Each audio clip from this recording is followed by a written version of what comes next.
So and welcome back to my channel. So kumusta naman kayo guys? Okay, so guys, maraming salamat po sa walang sawang pagsubaybay sa ating mga reading, and kung kayo ay bago pa lang sa ating channel, mag-subscribe na po kayo guys and i-click mo na rin yung ating notification bell para lagi po kayo guys updated sa ating mga bagong upload. So tignan natin guys, ano ba ang inyong love reading? So ayan. Ano muna tayo guys, no? Magpalit muna tayo ng style sa pagre-read kasi baka nauumay na kayo doon sa energy. Pero energy pa rin to guys. Unahin lang natin yung energy ng person mo, no? Doon muna tayo sa energy ng person mo. Ano ang nararamdaman sa'yo ng person mo ngayon? Ano ang nararamdaman sa'yo ng person mo ngayon?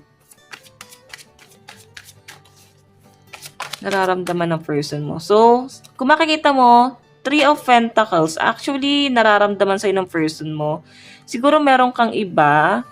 Parang ito, hindi iba na may ibang karelasyon. Pwedeng meron siyang pinagseselosan. Malapit sa'yo. Yung iba sa inyo guys, maring wala kayong label na tong taong to, or pwedeng friend pa lang kayo.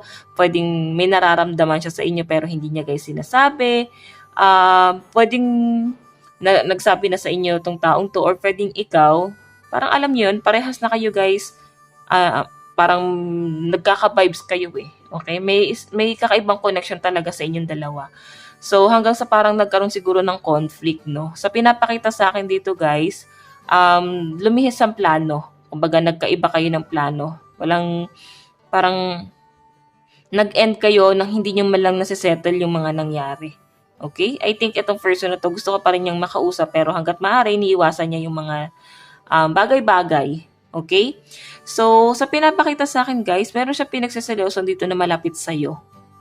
Three of Pentacles. So, maaaring kilala niya rin itong taong to, no? Kilala niyo parehas. Pwedeng kaibigan mo to, tapos kaibigan niya rin to, tapos kaibigan mo rin yun. Alam mo yun, magkakaibigan siguro kayo guys. Pwede sa trabaho, meron siya pinagseselosan. Or pwedeng malapit lang talaga sa'yo. Wala namang issue, pero nabibigyan niya ng issue kasi parang iba yung sweetness, closeness niyo na tong taong to. Okay? So guys, malakas ang earth sign, Capricorn, Taurus, and Virgo. Yung nararamdaman niya sa inyo guys. Nagsiselos tong taong to guys. Okay, so tingnan natin. Ano naman ang tingin niya sa'yo ngayon? Ano ang tingin sa'yo ng person mo ngayon? Ano ang tingin sa'yo ng person mo ngayon? Tingin ng person mo sa'yo ngayon. So, meron tayong Nine of Cups, no? Nakikita sa'yo ng person mo na para bang napaka-bless mo. Nakikita niya sa'yo na para bang napaka-gaan ng pakiramdam mo. Siguro every time nakausap ka niya, guys, nagkakaroon siya ng peace of mind. Or natutuwa talaga siya sa energy na bibigay mo sa kanya. Okay, iba yung vibes mo eh. Nine of Cups eh, magaling kang makisama. Ayan. Or magaling ka sigurong parang mang-akit. Feeling niya naakit mo siya. Nine of Cups guys eh. So yung tingin niya sa'yo is someone napaka-blessed. Madali ang pasok ng pera sa inyo, or maring madali mong nakukuha yung mga bagay na gusto mo. Pero syempre hindi naman niya alam kung bakit eh. Pwedeng masaya ka lang, pwedeng nag-explore ka lang, pwedeng nag-enjoy ka lang, pero iba yung dating sa kanya guys. Okay? Tignan natin guys, ano naman ang inyong ano naman ang action nitong person na to? Action ng person na to. So, malakas din ang water sign. Cancer, Pisces, and Scorpio. Action nitong person na to. Meron tayong Page of Swords. Naku. Wala siyang ginagawa dito, guys. Alam mo, parang lagi siya na pangungunahan ng takot. Okay? So, I think medyo torpe tong person na to. Okay? So, parang lagi siya, guys, na pangungunahan ng takot. Sa pinapakita sa akin dito, no, kumbaga gusto ko naman niyang lapitan, gusto ko niyang ligawan, gusto niyang sabihin sa'yo lahat ng nararamdaman niya, pero napangunahan na siya guys ng takot eh. Piling niya wala ng second chance, or pwedeng i-reject mo na siya. Ganun yung nakikita kong energy niya rito guys. Page of Swords, lagi siyang napangungunahan ng takot, no. Yun yung action niya guys. Iiwas to eh. Kasi napangungunahan siya guys ng kaba, nervyos, nagpapalpitate. Iba-iba yung energy mo, guys. Parang para sa kanya nakakatakot, guys, no? Siguro, tingin niya sa'yo medyo terror. Tignan natin, guys, yung overall energy ng person mo. Overall energy. So, meron tayong, ayan, no? Stuck. So, I think, nababalot pa rin siya rito. Mm. So, alam niyo guys, yung magiging action din ng person mo dito. Siguro bata to. Or pwedeng mga bagets pa kayo. Pwedeng mga estudyante pa lang kayo. Or pwedeng, ano mo siya, batchmate mo. Or pwedeng kaklase mo siya nung high school, college, or elementary. Pwedeng kilala mo na talaga siya nung batang-bata pa kayo. So, I think, pwedeng kababata or malapit lang sa inyo. Ayan. Or pwedeng malaki ang age gap nyo, guys. So, yung overall energy niya, guys, Eight of Swords eh. So, I think stuck siya, guys.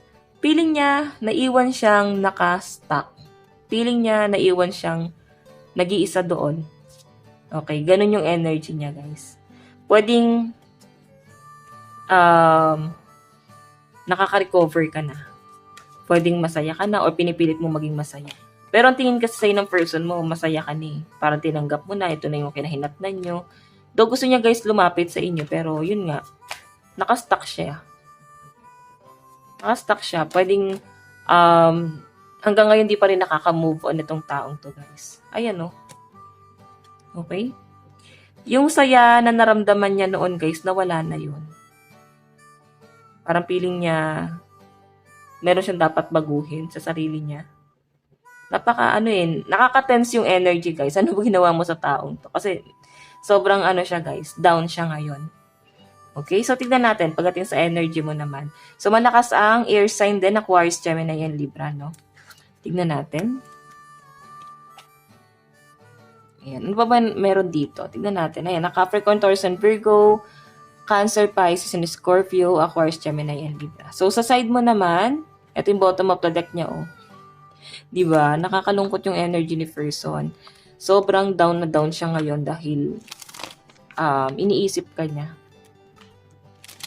Okay? Tingnan natin guys. Overall energy mo, ano ang nararamdaman mo sa person mo ngayon? Ano ang nararamdaman mo sa person mo? Meron tayong Four of Pentacles. So I think yung iba sa inyo, tumatatak pa rin talaga sa isip mo kung ano yung mga naganap. Alam na alam mo sa sarili mo kung ano yung mga nangyari. So I think meron kang pinagdalaban, meron kang pinapanindigan. Pwedeng nagiging logical ka na lang talaga, no? Kumbaga, hindi nawawala sa isip mo kung ano yung mga nagawa niya, mga nangyari, ano yung mga natuklasan mo, ano yung mga nalaman mo. Okay? So, tignan natin guys, ano naman ang tingin mo sa person mo. Ano yung tingin mo kay person? Meron tayong Hierophant. Magaling siya mag-advise, magaling siya magsalita, magaling siya sa transaction. Matalino tong taong to, guys. Okay? Yung tingin mo sa kanya, someone na madiskarte, matalino, magaling siya makipag-usap, magaling siya sa transaction. Siguro siya, parang bolera. Magaling siya, guys, ganon, mang uto. Okay? Siguro sweet tong taong to. Pwedeng dyan ka nahulog sa pagiging sweet niya. Okay? So, tingnan natin guys, ano pang ipapakita ng inyong energy? Ano naman ang inyong action dito sa connection nyo ng person mo? So, 9 of Cups, ikaw yung nagde-demand dito, no? Na para bang, wala kang gagawin dito unless meron siyang ginawa. Unless siya yung mag-first move. Kasi alam mo sarili mo ano yung nangyari. Alam mo sarili mo na wala kang kasalanan. Alam mo sarili mo na siya yung may kasalanan dito. Okay? Feeling ko nasaktan ka niya. Okay? Parang pinagselos ka rin itong taong to, guys. Masakit sa iyo yung mga nangyari. Gigil na gigil ka sa taong to. I think galit ka sa kanya. Tignan natin, guys. Ano naman yung overall energy mo? Overall energy.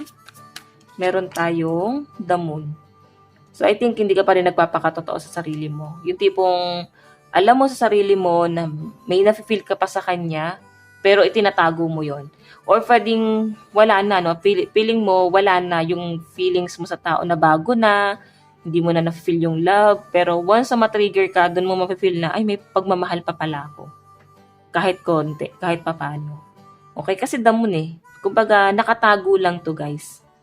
Ikaw lang ang nakakaalam nito. Or maaaring, hindi mo alam sa sarili mo, pero once na ma-trigger ka, doon lalabas ang totoo na, may na-feel ka pa pala sa taong yan. Okay? So guys, bottom of the deck mo is the Sun. Wala ka ng pag-a-adjust, wala ka ng responsibilidad sa taong to, wala kang pananagutan sa mga nangyari. Okay? Ayan. So guys, malakas ang Earth sign, Capricorn, Taurus, and Virgo, Cancer, Pisces, and Scorpio, Aquarius, Gemini, and Libra, Aries, Leo, and Sagittarius. Okay? Parang huling pag-uusap nyo, may pagtatalong nangyari, guys. Tignan natin, guys, ano patungo tong relationship na to. Gagamit tayo ng playing cards for direct message. Sa mga nagtatanong guys, no, ito rin yung ginagamit ko for private reading. So sa mga gusto guys magpa-private reading, nasa description box below yung ating link ng aking Facebook. Kung hindi guys gumana, hindi mo maklik ay i-direct message mo na lang ako sa aking Facebook, Jade Tarot guys, no? Tignan natin guys, saan patungo yung relationship yun ng person mo? Saan patungo to? Saan po patungo yung relationship nila? Sa future? Oh my God. So, alam nyo guys, itong person na to, magpapakumbaba raw sa'yo to pagdating ng panahon, no? Hinuhupa niya lang yung tensyon, pinapahupa niya lang yung galit na naramdaman mo sa kanya o yung pagtatalong nangyari. Maari kasi guys na nagkaroon talaga ng third party or merong iba talaga. Okay na maaaring pinagsilosan.